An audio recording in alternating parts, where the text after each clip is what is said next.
We're at Long Beach Comic Con with Brian Miller. Hi-Fi, how are you doing today? I'm doing great. Great show. Huge turnout. It's been amazing. It's been really fun this year.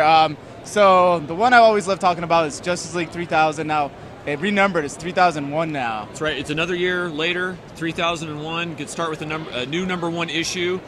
And Keith has kind of shook the story up. Like Keith Giffen pushed us forward into the future. We've introduced some new characters.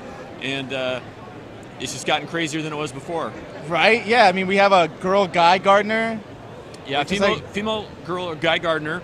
And Howard Porter's doing all these cool costume designs and character designs. I know a lot of people have already seen it. But if you haven't, you got to check out the book because it's not the Justice League you remember. No, see, that's the thing. This is like the one Justice League that has its own continuity. It's probably the most fun I have in DC Comics. I'll say that. It's so much fun working on it every month because I see the new pages of art and I'm just like, oh, it's a new version of Booster Gold, or it's a new version of Beetle, or a different twist on Green Lantern or Frost, whoever, Killer Frost. And I'm just like, it's so exciting every time. Yeah, isn't it the same? It's kind of like a time trapped like Booster and Beetle, right? Well, it's kind of like we're in the future where our Justice League is gone. Yeah. And everyone thought they were clones for a while, but then we found out that they weren't clones. They're like symbiotes inside a body. So you sort of have like the essence of Superman or the essence of Batman inside of someone else who has their own personality, and they're kind of fighting it back and forth. And so it's like alien-human hybrid stuff. It's totally bizarre and cool. As far as like original characters, you have Booster, you have Blue Beetle, and now you have Supergirl too. Supergirl, and we've seen Fire and Ice in there. That's right. And like lots of... maybe we'll call them lesser-known DC villains, maybe lurking in the backgrounds too. Yeah. Anyways, so are we gonna do a renumber things like after a couple 12 more issues? If they, they don't tell me ahead of time, but if they do what they've been doing, at the end of this year we might jump forward and have Justice League 3002. Yeah, I hope to see what happens. I hope it keeps going. So I remember Showcase used to reset every year.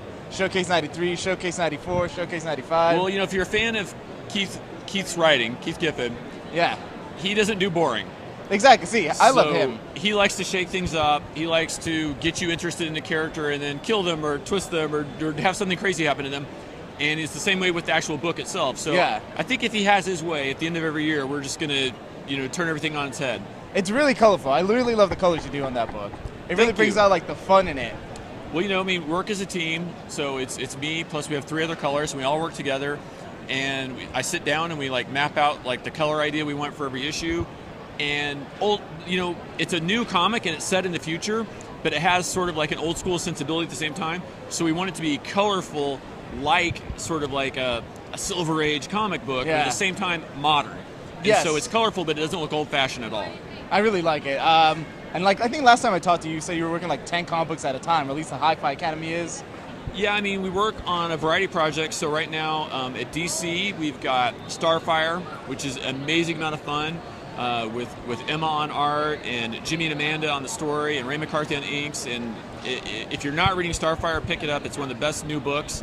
And Justice League 3001, and some new stuff coming from Vertigo, and some Titans Hunt, and a couple other new comics. Are you going to be on Titans Hunt? Yeah, we're doing Titans Hunt. Just finished the first issue before I came out here for con. Really? How is it? It's awesome. Paolo's art is amazing as always. The story is really good. So the first issue rocks. Everybody's got to get it. And then outside of DC, we're doing some stuff for Dark Horse. Aaron Lopresti, he's got his own creator-owned series coming out from Dark Horse called Power Cube. And then with Titan, doing a bunch of Doctor Who titles. So it's lots of fun right now. Nice. And I see you're also working with LucasArts, right? Doing a bunch of stuff with Lucasfilm on for Star Wars and for Force Awakens, which is good. I got to be at Star Wars Celebration this year.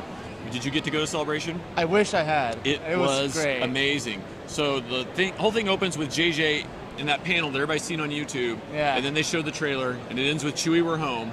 Right? We all kind of shed a tear. Yeah. Then the hall opens, and everyone just floods in. And because everyone's such an amazing mood and so amped up from that, just took over the entire show. And it was an amazing experience like we'll probably never have again.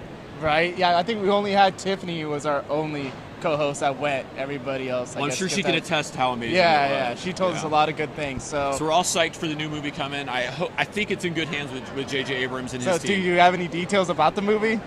I've created a bunch of artwork that hasn't been released yet, so you just have to wait until it comes out. Okay. Well, I guess we'll have to wait. Anyways, Brian, it's great to catch up with you this year. Dude, always a pleasure. Of course. All right. Thank you for joining us.